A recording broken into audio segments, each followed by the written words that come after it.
네, 뭐 약간이긴 하지만 그래도 뭐 빨간불로 마감이 되는 오늘입니다. 뭐 코스피 지지부진한 움직임 보였었고요. 코스닥 지수는 그래도 일부 종목군들을 중심으로 해서 급등세가 시현이 됐던 오늘인데요. 자, 오늘자 키워드를 또 다시 한번 분석해 볼까요? 오늘은 키워드, 그리스 호재요. 그리스 재총선 결과에 따른 호재는 정말 하루살이였습니다. 어제 반짝 호재로 작용을 하더니 뭐 지도새도 모르게 사라져버렸어요. 그리스 산을 넘었다고 생각했는데 스페인이 그 뒤에서 기다리고 있었습니다. 지난밤에 스페인의 10년 만기 국채 금리가 7.1%까지 올랐습니다. 왜?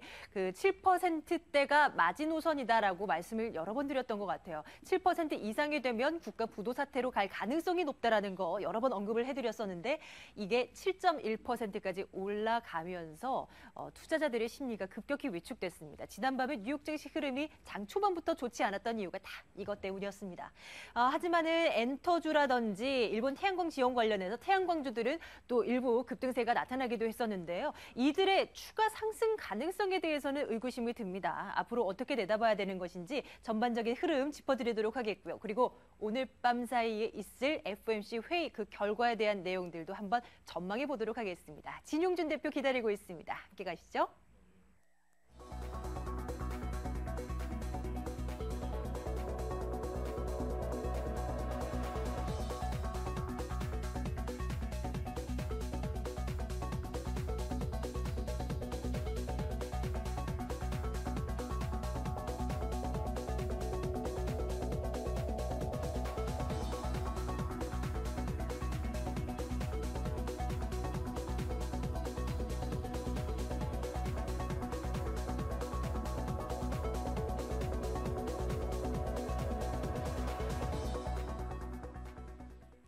네, 일단은 오늘 시장부터 쭉 훑어보도록 하겠습니다. 자, 오늘도요, 한결자산관리 진용준 대표와 함께하도록 할게요. 대표님 어서 오세요. 안녕하세요. 네, 오늘 코스피 시장 보니까요, 외국인 투자자들의 매수가 그래도 제법 유입이 됐는데 뭐 네. 지수는 지지부진해요. 오늘 그렇습니다. 시장 어떻게 분석하십니까?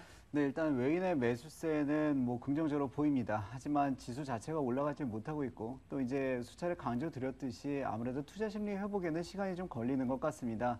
어쩔 수 없이 지금 당장 튀어 올라가기에는 좀 지수가 무리가 있지 않나 싶고요. 예. 기술적 반등으로도 얼마든지 예견이 가능했던 그 1900선 정도만 아직까지 만족을 해야 될 것 같습니다.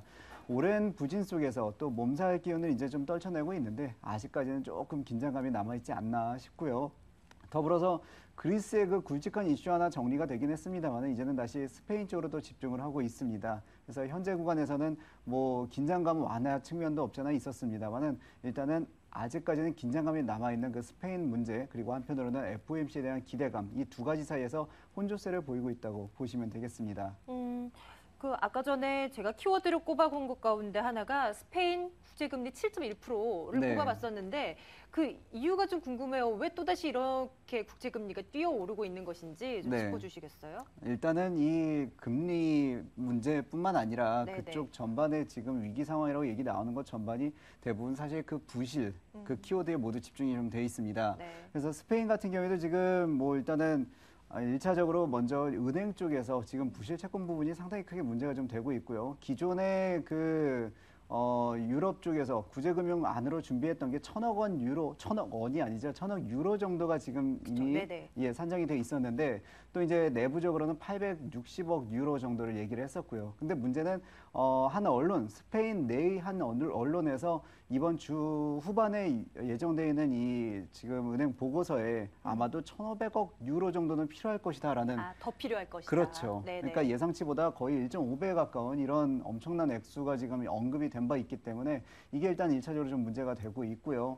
또 한편으로는 그리스 같은 경우에도 이번에 이것으로 완전히 끝난 게 아니다. 앞으로 이제 또 추가 협상도 문제가 될 텐데 일단은 긴축안을 좀 받아들인다고 해서 추가 재협상이 곧바로 계속 이어질지는 아직까지도 좀 불확실한 측면이 없잖아 많이 남아 있다는 거죠. 네. 그래서 일단 호재는 맞습니다만은 연속적인 파괴력을 갖지 못하는 것도 좀 사실인 것 같습니다. 예.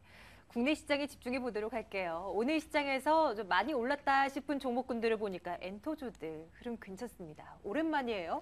참 잘 나갔던 지난해에는 정말 얼마나 올랐습니까? 그러다가 그렇죠. 거품이 좀 빠지나 싶었는데 오늘 또다시 좀 강세를 보였어요. 관련주 한번 볼까요? 웰메이드 가격 제한폭까지 올랐고요. 로엔 초록뱀 YG엔터, SM까지 모두 6에서 많게는 14%대의 강세 흐름이 이어졌습니다. 뭐 음원 수익이 뭐 늘어날 것이다, 뭐 이런 얘기들 나오면서 이렇게 호재로 작용을 했었는데 과연 내일도 이럴까 싶기도 하고요. 좀 어떻게 분석하세요? 일단 제일 큰 호재가 앞서 말씀하신 그 음원 수익 부분인데 혹시 음원 다운받아 보셨는지요? 그럼요. 가격이 그럼요. 대략 얼마 정도 지금 하죠? 대충 그러네요. 조사를 해보니까 한 네. 700원 정도. 아, 한 곡당? 네. 아, 그렇게 되나요? 그래도 우리나라에서는 아직 부담스러운 정도는 아니다라는 판단이에요. 근데 그 애플의 아이튠즈라는 그 솔루션을 통해서 다운받을 경우에는 기본적으로 0.99달러입니다. 지금 환율을 아무리 보수적으로 잡아도 거의 네, 두 배에 가까운 그런 가격이죠. 그렇게 본다면은 일단은 같은 가격의 저작권료를 내고 또는 퍼센테이지로 따진다고 하더라도 1차적으로 일단 음원 사용료에 대해서 매출 2배라는 것, 단순한 계산이 나올 수 있겠고요.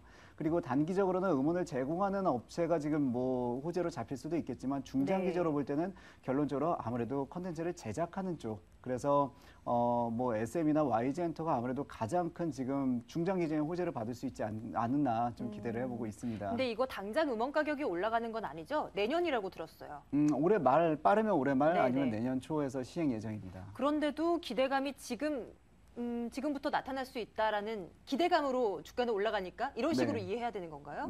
기대감도 있고요. 네네. 과거의 통계도 있습니다. 예를 들면은 지금 애플의 그 아이튠즈라는 사이트에서 우리나라가 모바일 게임을 낼 수 있었던 게 얼마 안 됐어요. 국내 그 게임물 등급에 대한 어떤 그런 정책도 있고 네. 이제 법적인 부분 때문에 그래서 해외에서 우리나라가 본격적으로 그런 어떤 매출을 거둔 게 얼마 안 됐는데 그렇게 되고 나서부터 지금의 모바일 게임즈의 위상을 생각해 본다면은 이 아이튠즈에 대한 파괴력 앞으로도 기대해 볼 구석이 좀 상당히 많을 것도 같습니다. 그래서 기존에 진출 못했던 새로운 시장이 엄청 크게 열리는 거고요. 또 한편으로는 또 재밌는 것이 최근에 보도에서 나오질 않고 있는데 어쩌면 한류 열풍과 더불어서도 해외 시장에 진출하는 어떤 교두보 역할도 하지 않을까 기대를 해봅니다. 뭐 대표적인 그 종목을 좀 봤으면 좋겠는데 혹시 생각나는 거 있으시면요, 한 가지만 말씀해 주세요. 예. 오늘 보니까 외국인과 기관 투자자들의 동반 순매수가 급격히 좀 많이 유입되는 모습인데요. 뭐 대표적으로 좀 전 고점 수준까지도 올라가 볼 수 있다라고 내다볼 수 있습니까? 어때요? 일단 SM 같은 경우는 전고점이 워낙 높게 찍어놓은 네, 상태고 그리고 맞아요. 현재 구간에서 큰 차이가 없습니다. 그래서 전고점에 대한 돌파 시도는 여전히 좀 이어질 것으로 보이고요.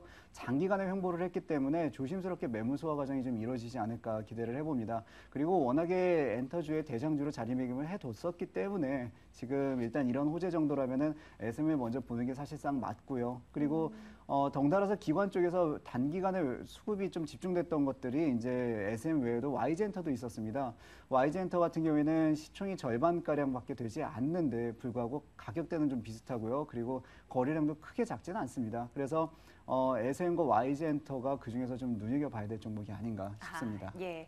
태양광 관련주들도 함께 볼게요. 오늘 OCI를 비롯해서 관련 태양광 관련주도 얼마나 많이 올랐는지 모릅니다. 그런데 이것 또한 마찬가지예요. 앞서서 우리가 점검해봤던 이 엔터주의 경우는 그래도 추세적인 상승이 나올 수 있다라고 전망이 됐지만 태양광 관련주들 전 솔직히 정말 못 믿겠어요. 네. 이거 뭐 일본에서 들려온 호재가 있긴 했지만 과연 이건 정말 추세적으로 올라갈 수 있을까 싶거든요. OCI 아직도 20만 원 초반대예요. 네, 과거에 그 OCI가 한참 정신없이 올라가가지고 뭐 60만 원대 중반까지 갔던 걸 생각한다면 네, 이 정도 주가에 이제 많이 회복했어라고 만족하실 분은 별로 없을 것 같아요. 그리고 일본에서 이번에 호재 들려온 것도 뭐 1조 원 규모의 시장을 새로 연다, 뭐 여러 가지 좋은 얘기들 나오고 있는데 사실 우리나라에서는 그 태양광에 대한 어떤 투자, 그러니까 그룹 내에서 수직 계열화를 위한 여러 가지 투자들이 벌써 몇 년 전부터 이루어져 있었습니다. 사실 시장만 멀쩡했다면은 업황만 괜찮았다면 얼마든지 주가도 탄력받을 수 있었던 게 사실인데 지금 일단은 글로벌 경제 위기 이외에도 업황 자체도 상당히 불투명해졌고요. 또 한 축으로는 중국의 여러 가지 호재가 지금 들려오긴 하는데 사실 중국 쪽에서의 그 중저가형 이 폴리실리콘 같은 경우에도 네. 역시 좀 악재로 작용을 했고요. 그 부분은 아직 씻지 못하고 있기 때문에 업황에 대한 어떤 개선 기대가 물론 살아 있습니다만은 시간이 상당 부분 소요되진 않을까. 그리고 불안하게 보시는 그런 투자 심리가 바로 아직까지는 좀 작용을 하고 있는 것 같습니다. 그러면 이 태양광 관련주에 대해서는 기대를 그렇게 크게 갖지 않아야 된다라는 말씀이신가요? 예, 사실 내년이나 내후년까지 아주 넉넉히 장기간을 본다면 저는 네. 당연히 호재라고 봅니다. 예. 아주 길게 봤을 때는 그렇죠. 네네. 지금 가격이 뭐 비싼 가격이라고 판단은 들지 않는데 문제는 그게 정확히 언제일지 짚어내기 어렵기 때문에 아무래도 조금 느긋하게 보는 게 좋지 않을까 싶습니다. 네, 오늘 자 여기까지 정리할게요. 그리고 오늘 밤사이에 우리가 짚어봐야 될 부분이 상당히 많습니다. 그거에 집중해 보도록 할게요. 어떤 경제 일정들 준비되어 있는지 이준희 앵커가 브리핑 해드릴 겁니다.